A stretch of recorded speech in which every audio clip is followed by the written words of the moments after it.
bingi. Ainya, icyo si cyo. Ukeneye kwiga Icyongereza, Igifaransa, Igiswahili n'Ikinyarwanda?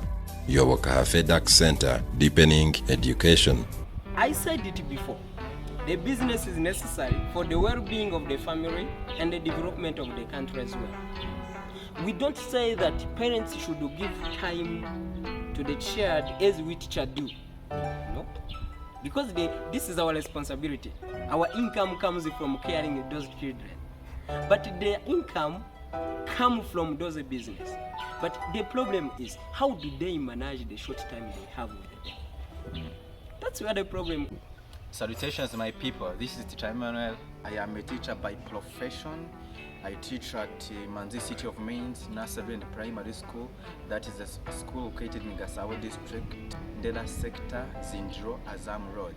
It's a really beautiful school having primary and nursery sections. I really welcome you on this channel of Hafeducentre. So today on Hafeducentre, I've brought you a guest that we are going to converse with. We have a topic of the day, that is the role of parents in education of children. Yeah? And these days parents are so very busy, hustling hard to get money to feed the families, to satisfy their basic needs. So due to spending a lot of time at work, it's not easy to pay a humble time to their children. So we're going to be discussing this topic. But before we go further, let me welcome the guest of the day. Hello everyone. Thank you, Teacher Emmanuel, for welcoming me. I am Daniel Zaunimana. As you said that you are a teacher by profession, me too, I'm a teacher by profession. I'm a teacher of science and mathematics. As you have said, today you called me to talk about which is the role of parents in education of their children. Before we go far, as I said that I'm a teacher, you may ask yourself, how is he a teacher, or where did he learn what? So I'm a teacher from TTC Luengela, is where I have studied, and now I'm working at Hafeducentre located in Gatenga sector, Kichukiro district, normally where they use it called at Karembre, in that place. That's where you can find that school. Yeah. Thank you, Mr. Daniel. Today we're going to be conversing about the role of parents in education of children. Yeah. So, at the place where you work from, how do parents contribute to education of their children in your school? Thank you so much. Firstly, who is a parent? That's what we need to know. Who is a parent? A parent is someone who has a responsibility of taking care of a child. The one, normally we have two parents, a father and a mother, but also on my side, I don't think that only father and mother are said to be parents. You too, even if you are not married, you can be a father or mother, depending to whenever you have a child who is under your responsibility.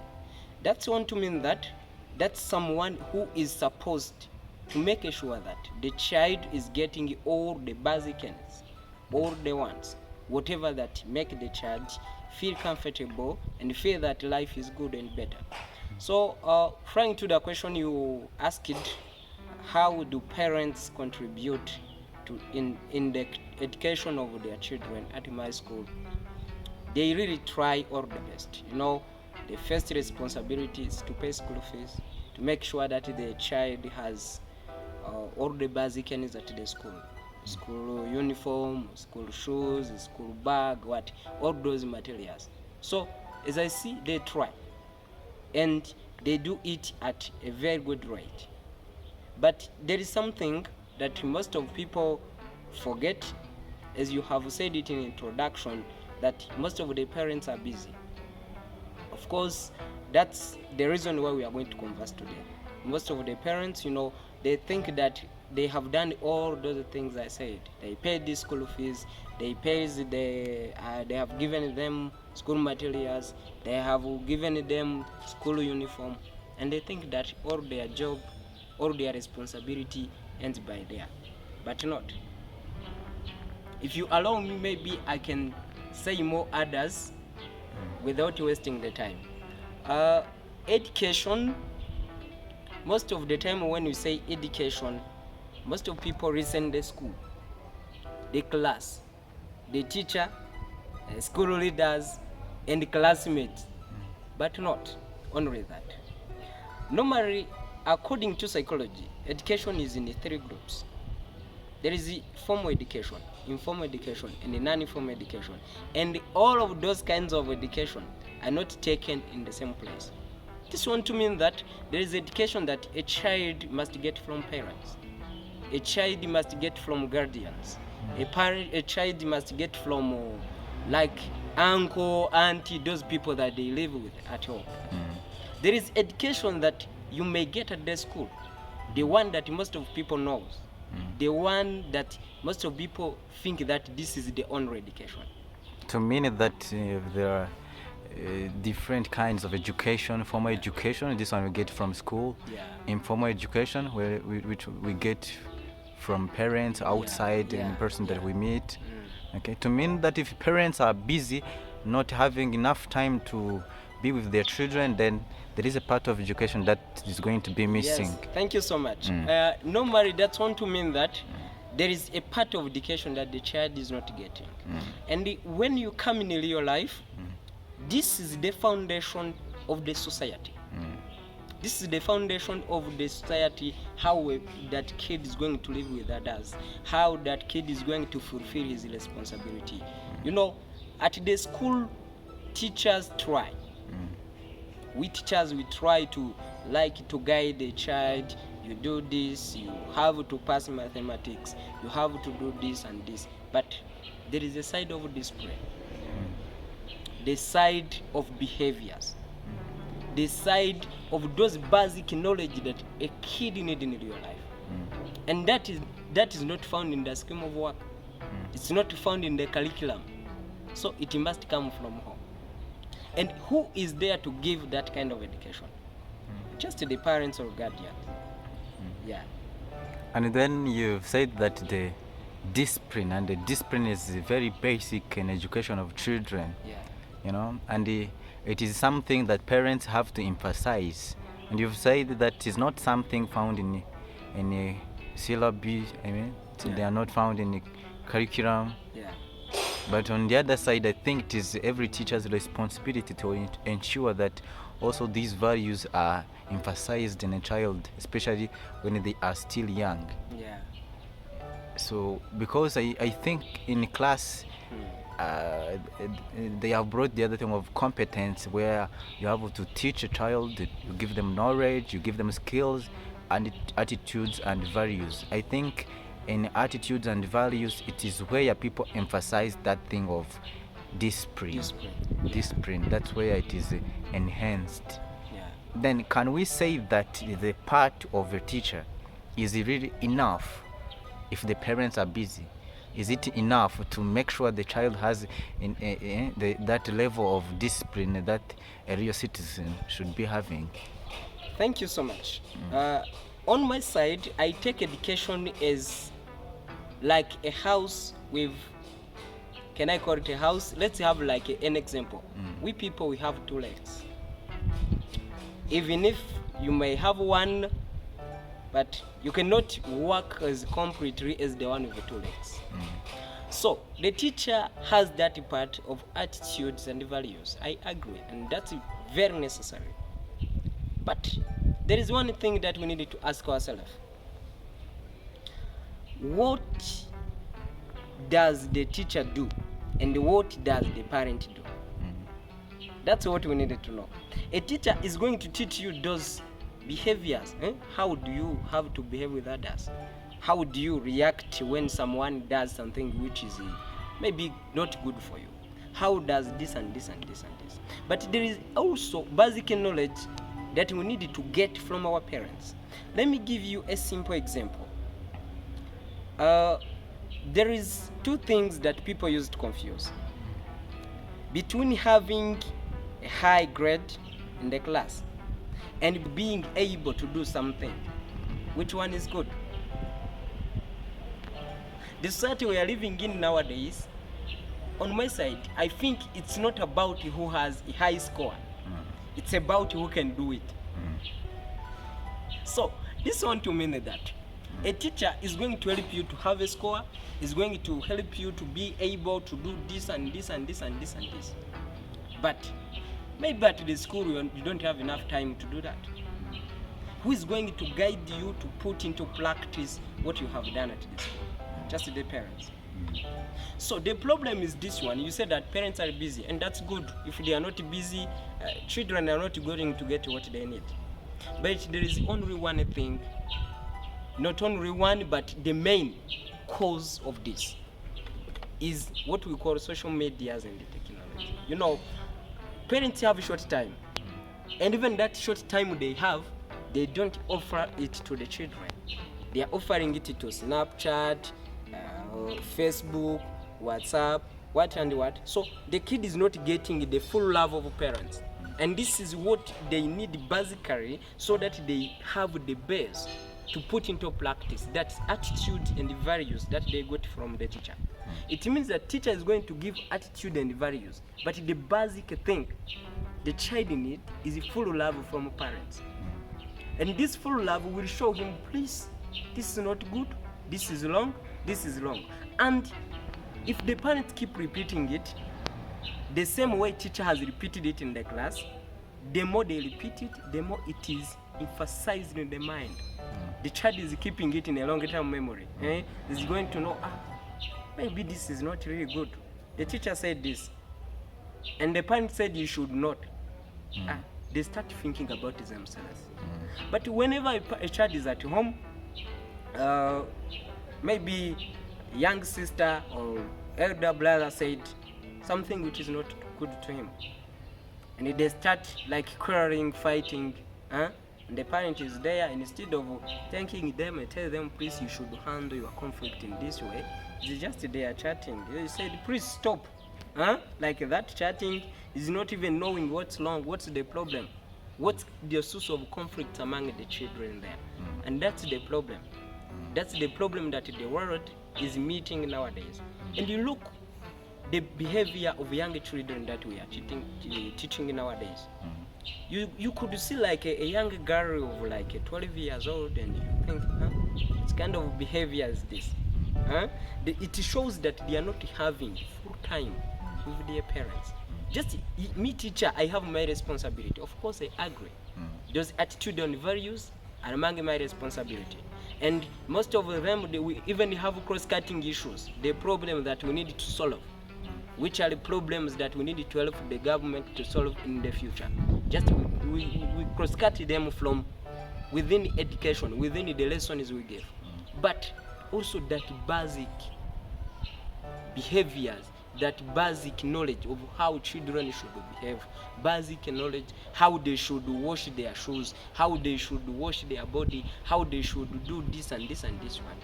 It's not going to come from the teacher. So means that the business of parents is going now to interfere or to disturb education. On this side, there are parents maybe who are not available for their children, but they have the housemaids, houseboys and girls to help them in different things, and they also hire coaches, teacher to come and coach their children.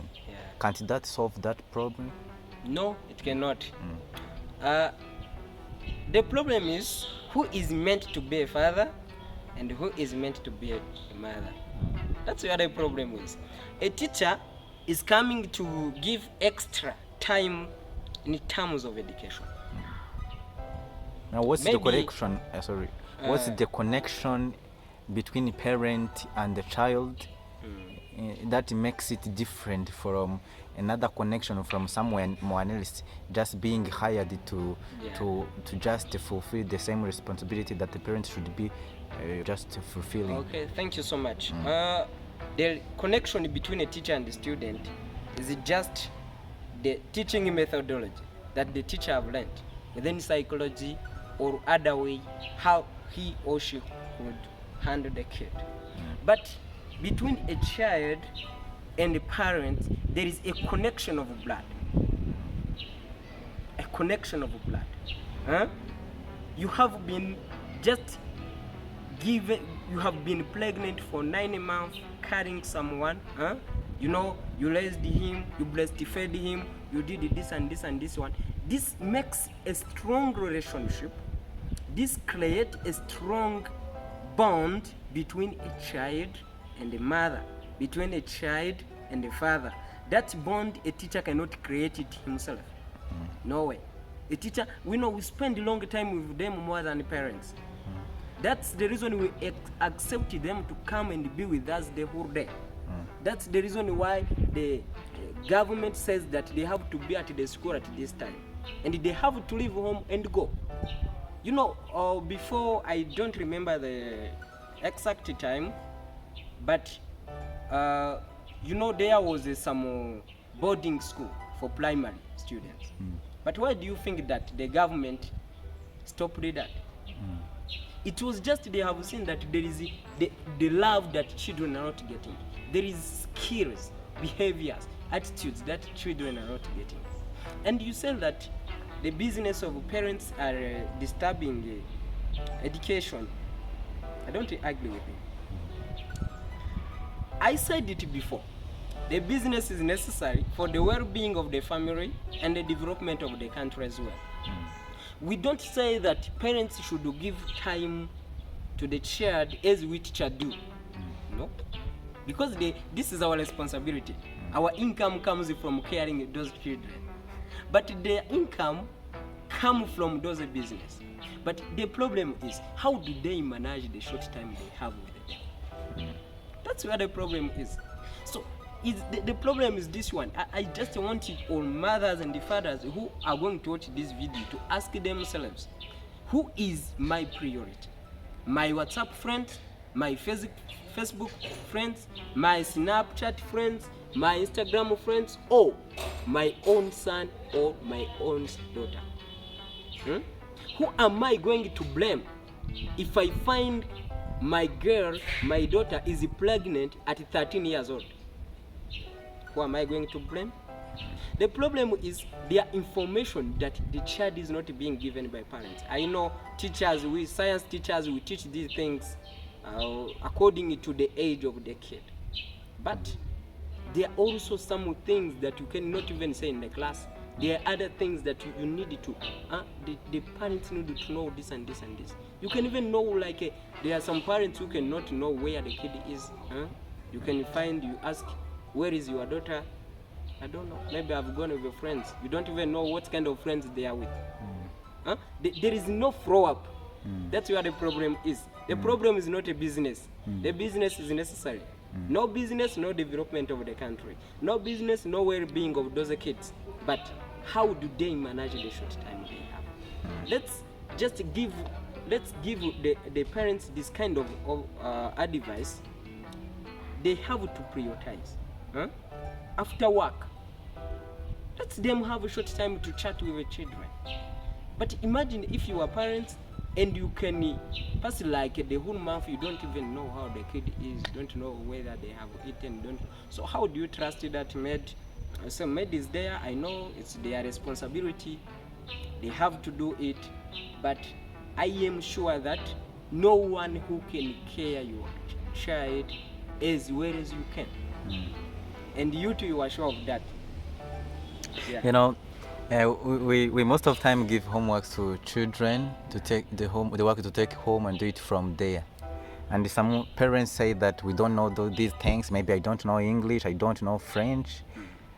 And you find the next day the child bringing back the notebook when the homework is not done or it is not even well done. What do you talk about that? Isn't that also a responsibility of a parent to help a child? Being unable to understand English is not the problem. The problem is being unable to handle the kid. You don't know English, but the kid knows, and the teacher knows. So what is the communication between the teacher and that parent? The kid is bringing it back at the homework, and they have not done it. The teacher is going to mark others. Maybe he's even going to collect it on the blackboard. So who is going to understand it more? The one who did it, tried to do it, and failed, and the one who brought it without trying. My suggestion is, you parents, if you don't know English, if you don't know French, if you don't understand the mathematics, there is no problem with that. But how are you following up? Make sure that the kid has done it. No problem. Let him do it long. The teacher is there to collect. But make sure that he or she has tried to do something. That is it. Just the follow up. We teachers, we don't tell parents to teach children. Teaching is our responsibility. Just what we need them to do is follow up. They follow up just. Yeah. Follow up and helping where necessary. There are some parents at our school, there are some parents who pay some time and come to school, they converse with teachers, school administration, and sometimes also with children, with their children. What do you talk about that? What does that contribute to the education of children or the behavior of a child at school? Thank you. As I said before, I said that education seems to be like a radar with 3 legs. The first one is a teacher. If I say a teacher, I mean a school. The second is a child himself. The third is a parent. The government is there because teacher is there. Just if you say teacher, you mean a government, you mean that school. Because teacher may be, if it is in public school, the teacher is under management of the government. If he is in a private school, the teacher is under management of the school leaders, but also they are following the government curriculum or another curriculum, no problem.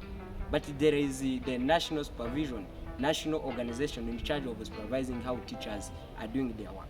So that's why I don't mention the government in those 3 legs.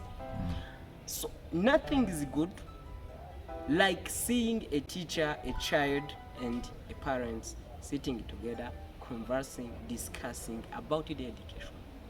Maybe you see there are children who come at the school and you ask, why haven't you done the homework? Teacher, Dad told me that these things are hard. I used to have such kind of children before, but now I don't have them. And the parents, maybe they are hard for him. But we need to respect the ones who set curriculum. They have set what is capable for the kid according to their age. They based on developmental psychology. What can the kid do? So this means that they are going to discuss. A teacher is going to say that this kid behave like this, like this, like this. I say that the reason is this and this and this. And the parent is going to see, me too at home. It is like this, like this, like this, like this. But do not accuse the kid. Let him free or her free. Let her talk and give an opinion. Maybe I fail mathematics because the teacher handled me in this way and this one. Or my parents do this and this and this and this one. The opinion of those 3 people is very necessary, and they will sit together. If that communication is done everywhere, education will be good. Thank you. As we are just heading to the end, let's say, if you're saying that many parents are very busy, they are not even getting enough time for their children, and that is going to contribute negatively to the education of their children, what's going to be the teacher's responsibility, or what's going to be the government's responsibility, if you understand it like that, or if you accept it like that, to ensure that the parents understand that that's going to cause a big problem in the future, and what's going to be the solution? How should these parents act against the problem? Okay. Thank you so much. I have heard that Rwanda Investigation Bureau has started such things, accusing and arresting the parents who do not pay attention on their responsibility.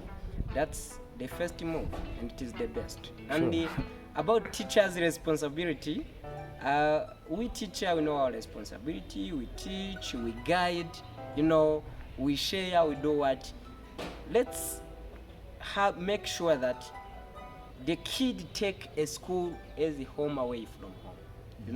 so that we will make sure we try our best to give them what the parents cannot give them.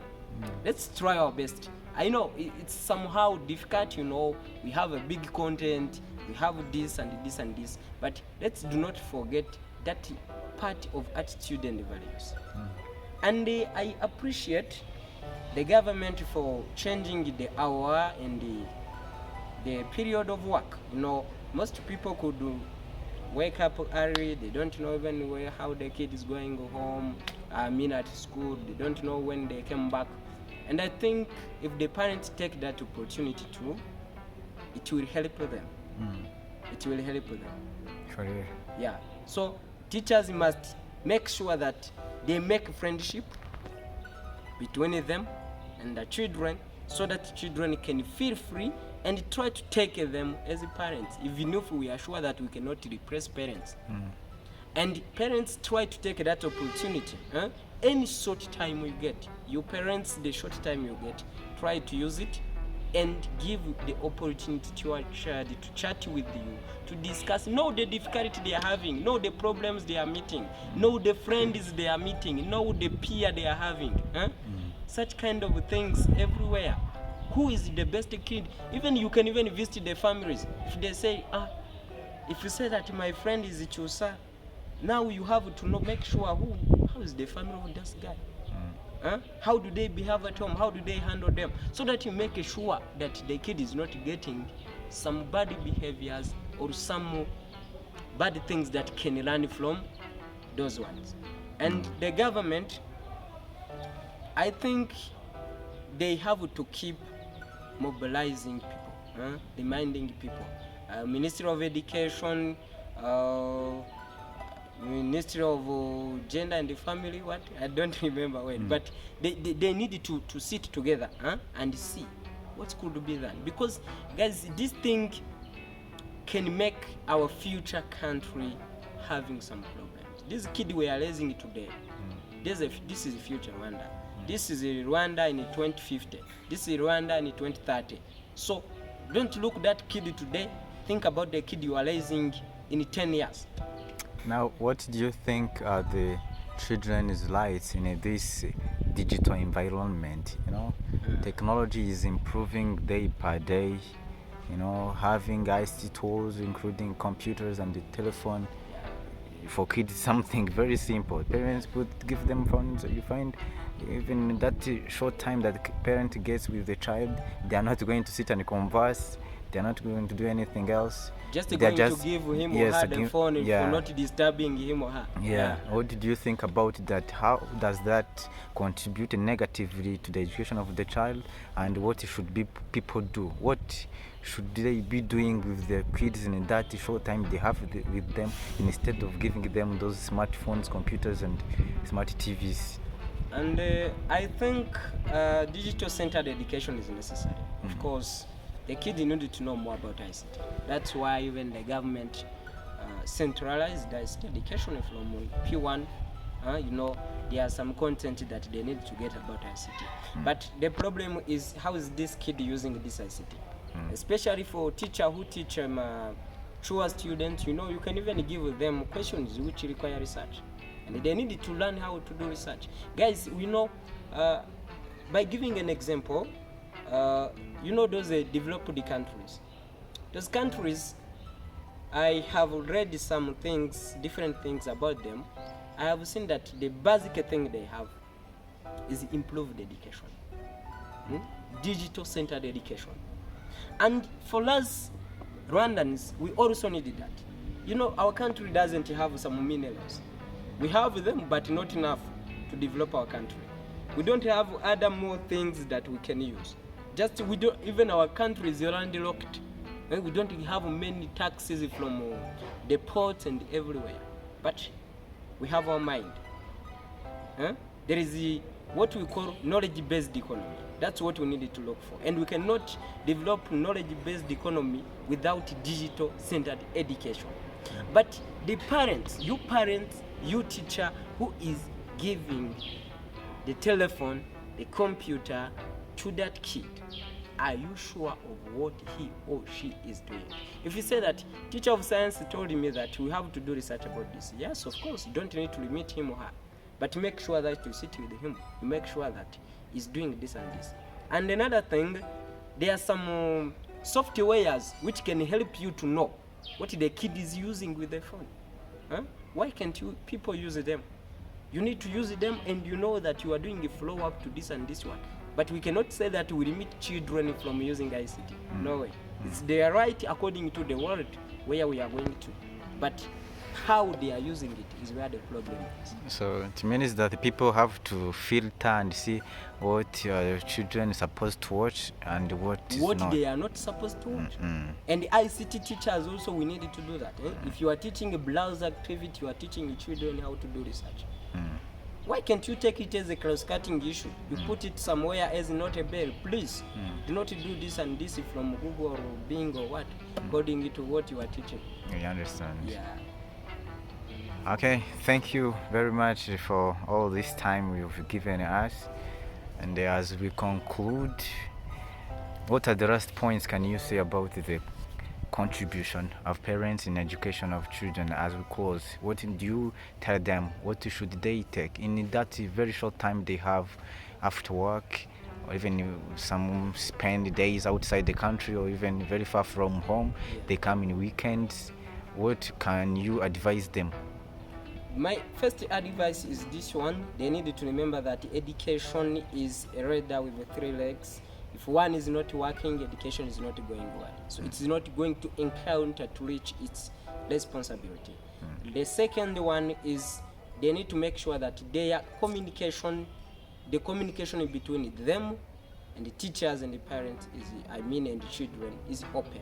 The third one, I am reminding them that that telephone, that business which we need for the development of the country is not more necessary than the future leader, than the future president, than the future minister or what. So do the business, which is great, do whatever you want, but make sure that all of them are not more valuable than the life of that kid who is the future Rwandan, whom is the hope of Rwanda in the future.